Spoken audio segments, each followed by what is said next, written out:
Hey there everybody, it's Missy Bliss with The Magnificent Method, and I'm coming today to talk to you about being able to accomplish the unthinkable, a happy, monogamous, modern marriage. How do we make that happen? What's that about?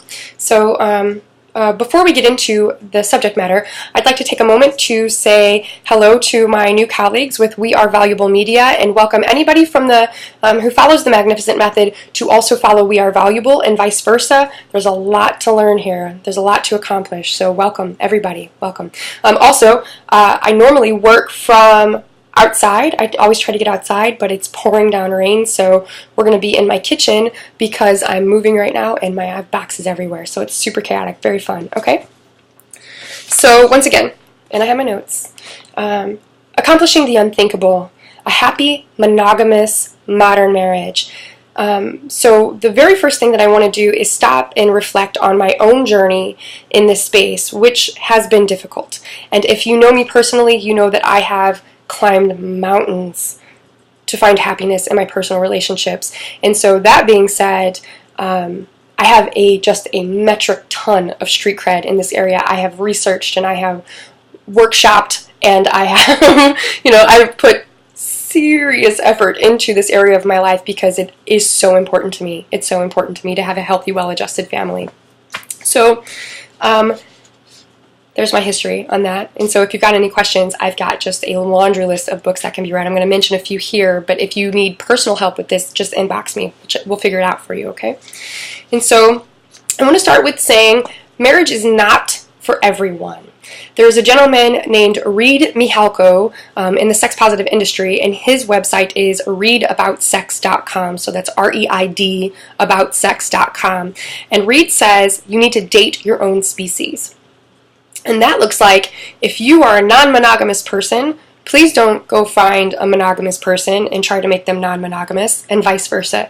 If you're a monogamous person and you know in your heart that you can't handle, situations like polyamory or open relationships or, things of that nature, you don't even like flirting, then probably best idea to not marry somebody who thinks that that's okay, okay? So you have to really get to know the person before you make a decision like that. And so once you decide that this person is who you want to be with, and you know in your heart that I'm just going to make this commitment and I'm going to figure this out. What I want you to do is ask yourself, when I think about and when I feel about this person proposing to me, or when I think about or when I feel about proposing to this person, is it a fuck yes? Fuck yes, I want to do this? Or is it, yeah, I kind of want to do it. If he or she improves in this way and that way, I can make it work. Or I really don't want to do it, but I'm feeling pressure to do this, right? And so my very professional opinion, my very personal opinion, is that if it's not a fuck yes, it's a no. And you know in your heart. If you're not on fire for this person, if you don't live and breathe for this person, because trust me, you're going to have to live and breathe for this person down the road. And so, I think that modern times, especially with women, I work with hundreds and hundreds of women, and we kind of get this stance where like, I don't have to do anything for this man, and I don't have to do this, and I don't have to do that, and he can get his own plate, and he can fold his own laundry, and if I'm going to work too, then he's got to do blah, blah, blah, blah, blah. If that's who you are, you probably don't need to get married, right? Or if that's who you are and you are married, pump the brakes on that for a little while. We've got a solution. We've got a solution that's going to make you super happy in the long term. Okay, so next I just want to say to all of the metaphysical people watching this, and thank you for watching, and to all of the new age folks, I just want to say, just like we ask very religious people to wear their non-judgment hats with us, I'm going to ask you to wear your non-judgment hat for a few moments now. Take what works for you and leave the rest, okay? And so in my very humble opinion, in all of the hard work that I've done, in trying to climb Mount Marriage, right, I have found that the most informative and useful piece of literature for marriage is the Holy Bible, okay?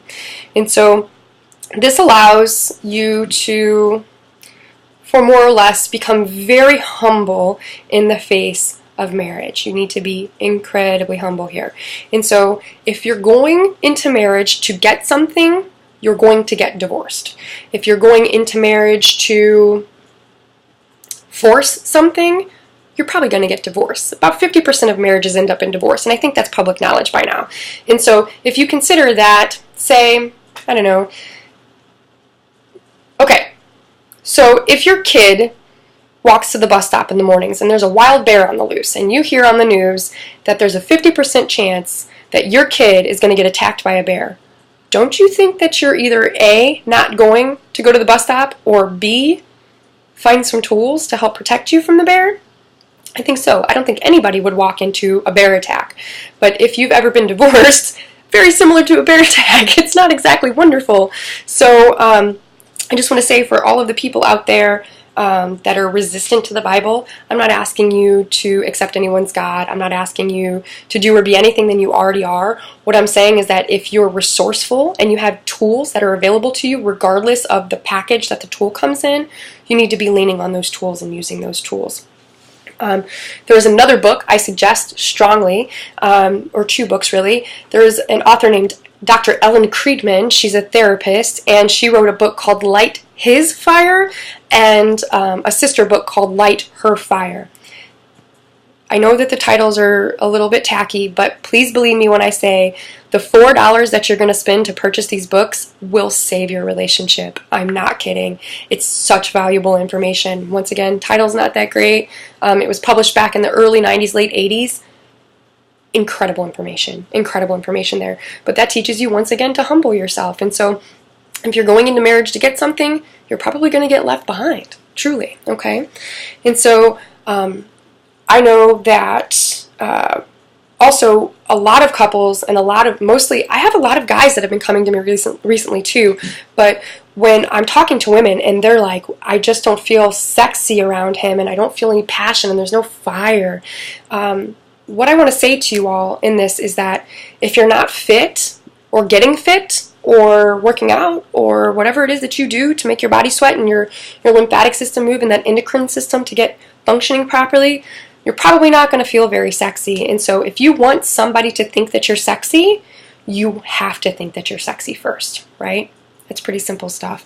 I have a ton of videos available on YouTube on my channel. You can look me up under Missy Bliss, and there's just a plethora of information available for folks. One specifically, guys, there's one video that I made called What Women Want. Check that out. Crazy good information, right? Ladies, there's another video that I made called How to Make Your Man Happy, How to Keep Your Man Happy. Check it out. It's worth your time, I promise you.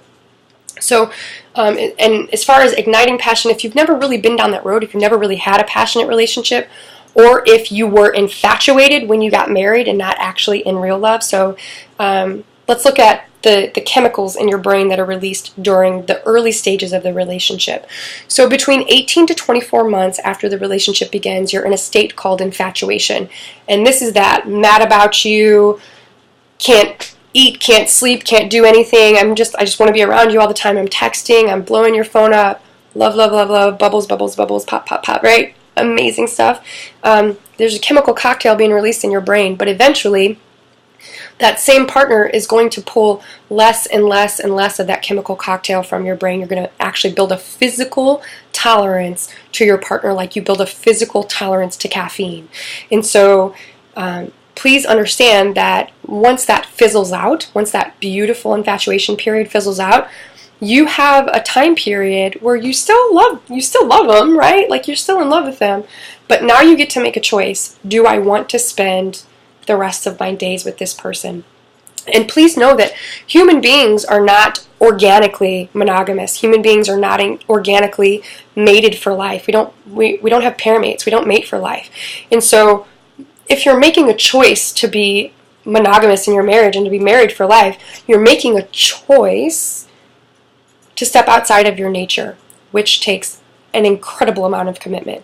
And so we know that we can step outside of nature to achieve great things. We can build huge buildings. We can go on a boat across oceans. We can really use our ingenuity to create beautiful things. Many people have created happy long-term marriages. Few and far between in this day, because once again, we get out of jail for free cards from our friends, and everybody's been divorced, and everybody's parents are divorced, and everybody's network.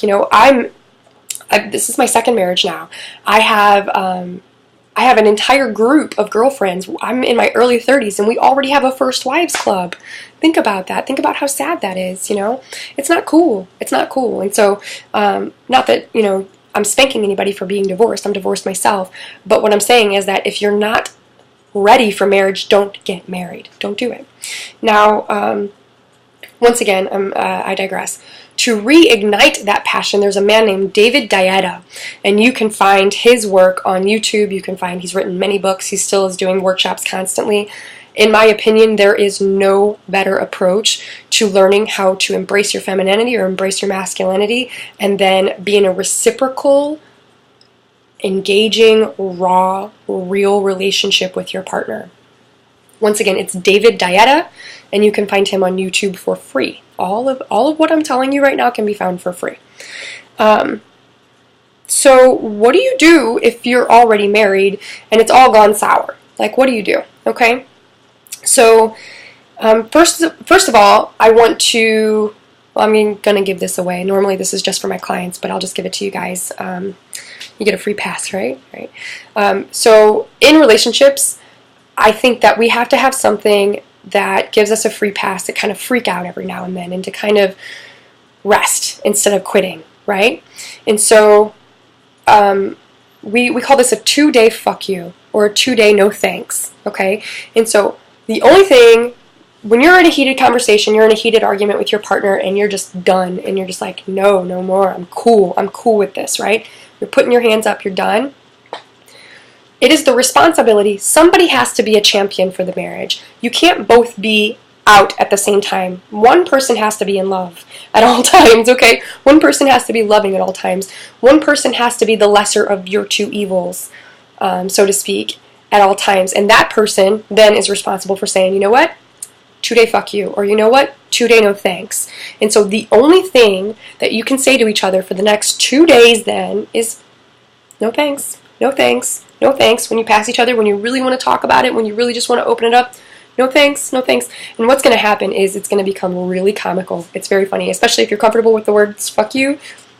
It's so funny when you're walking past somebody with a load of laundry and you're like, fuck you, fuck you. You know, like, it's very, very funny. And so have a light heart about it. And so just know that, you know, if you're angry for 5 minutes, that doesn't mean that you need to be angry for 5 days or 5 months or hold that over somebody's head 5 years later. Let it go, let it go, let it go. And so if you know that I have this period of time where I just get to be like, nope, I'm not even talking to you about this right now. That time is meant for going back over your thoughts, for choosing to be not angry. I choose you even when I'm angry. I choose you even when I'm sad. I choose you even when, you know, this seems broken and irreparable, right? It can be repaired. It can be restored for sure.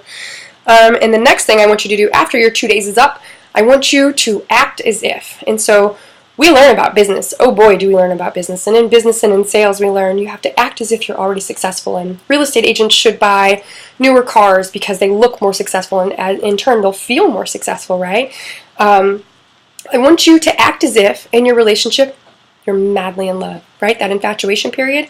I want you to be in your more mature, responsible marriage and act as if you're still infatuated. So what did you do? How did you act? What is your verb from infatuation that you can take and bring over here?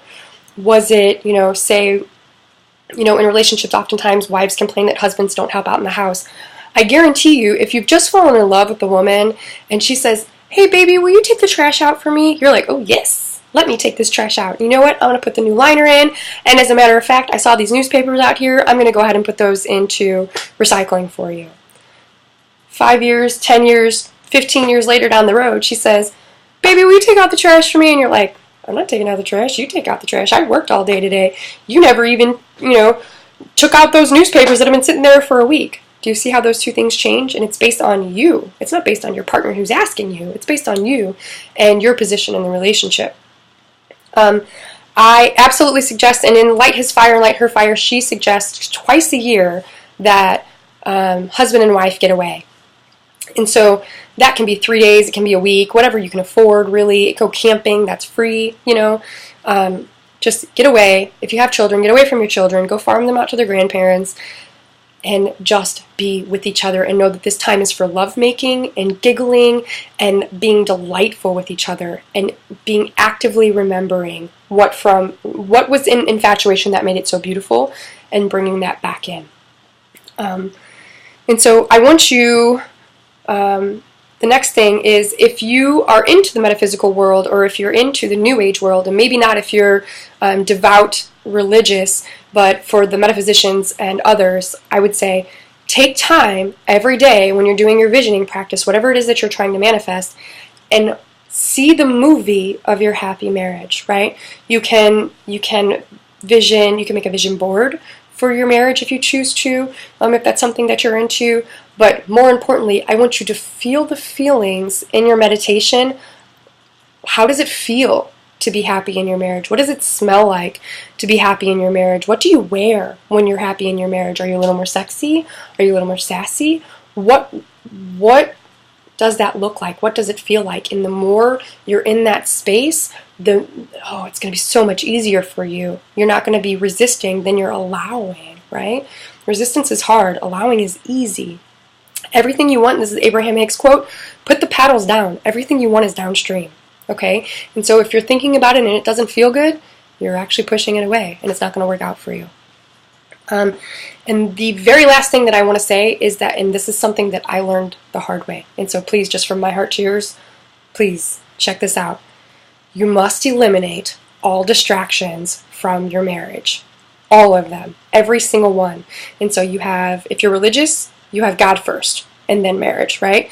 If you're non-religious, marriage first, okay? Followed by parenting, if you're parents, followed by work, okay? And so if you're choosing to be married, if you're choosing to say, I choose you for the rest of my life, I choose to be your partner and to learn and to grow and to change with you, what you're also saying is, I choose, and once again, I fell on my face with this, like it was bad for me. I choose to eliminate all distractions, all people and things and activities that distract me from this marriage, even when the marriage is good. And so if you have girlfriends that are single and they're out running amok, acting fools, and you know your husband wouldn't approve of that, those gals aren't your friends anymore. You made that choice, right? And I'm not saying you need to be subservient to your spouse, but I am absolutely saying that you need to be submissive to your marriage, okay? That doesn't mean abuse. That means honoring the commitment, the covenant that you made, okay? If you love to play golf and you're playing golf 6 days a week and your wife is crying when you come home because you're always gone playing golf, hang up the golf bag, dude. What are you doing? I've been in a relationship with somebody who is incredibly fit. This dude looks like an Abercrombie and Fitch model, okay? I'm not kidding. Going to the gym 3 times a day hurts your marriage unless your wife is working out with you, right? As far as I'm concerned, being in a group of friends that doesn't support your marriage, it's not for you. Get away from those people. You know the difference between right and wrong. And something that Christians say, and I could not be more clear about this. The devil will present himself as exactly what you're looking for. Okay? Exactly what it is that you think that you want when you're upset with your spouse is exactly what the universe is going to present to you.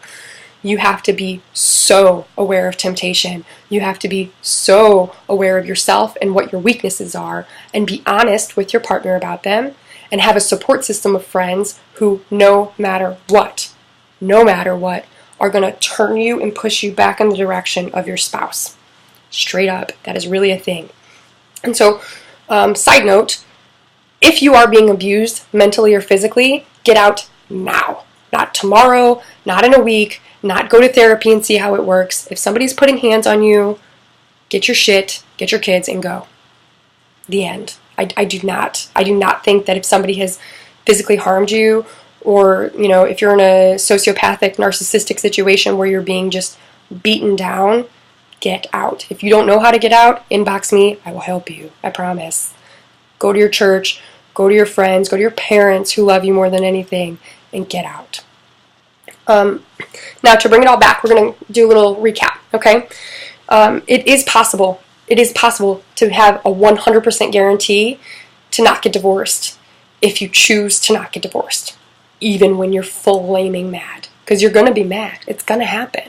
Have some tools. Go to marital counseling. Go to premarital counseling before you marry the person and see if it's what you really want. You know, what do you really want? Really do that. Once again, marriage is not for everybody. But if you are already married, you can repair what's broken if it is in fact broken. Fuck yes or no. I'm sorry. It's very simple. Either, yes, I absolutely want to spend my life with you, or maybe we should just see how it works. You know, you don't have to be rude about it. The Bible, the Holy Bible, has so many tools for marriage. It is unbelievable. Go there. When you seek, you will find. I promise you. Ellen Friedman wrote the books Light His Fire, Light Her Fire. $4 on each book. It will save your marriage. It's such good material. David Dieta, check him out on YouTube. Totally free. It will reignite the passion in your marriage. Absolutely. Act as if you're already happy. Be in your vision process, feeling the passion, feeling the love, feeling the admiration and respect that you have for your partner. 2-day F you or 2-day no thanks. Let it get really funny and it will work too. You need space sometimes. And last and not least, eliminate every distraction from your marriage. And I want you to be a warrior. I want you to carry a sword on your back. And when you see a distraction and when you see a temptation, murder it. Slay it. Don't you dare let temptation ruin something that you've worked so hard for and that you're so invested into. Because believe me when I say, and I'm not a perfect person and I'm not in a perfect relationship, but please believe me when I say that it's so easy. If you, we'll have a little vulnerable moment here. If you consider that you're a co-creator, there has to be something that you're co-creating with. Think about that. And so if you're not in alignment with that something that you're co-creating with, and you're making decisions all by yourself, and you're moving through life without that assistance, more than likely it's going to blow up in your face. Eliminate temptation. If you know you can't be alone with your boss because he's smoking hot, don't be alone with your boss.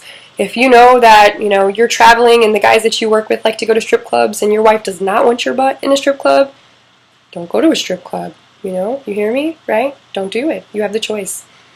So, all that being said, I want to once again welcome everybody to Cross Network. So my Magnificent Method people and my We Are Valuable Media people, I want you guys to connect with each other and just let's expand this and open it up as much as we can.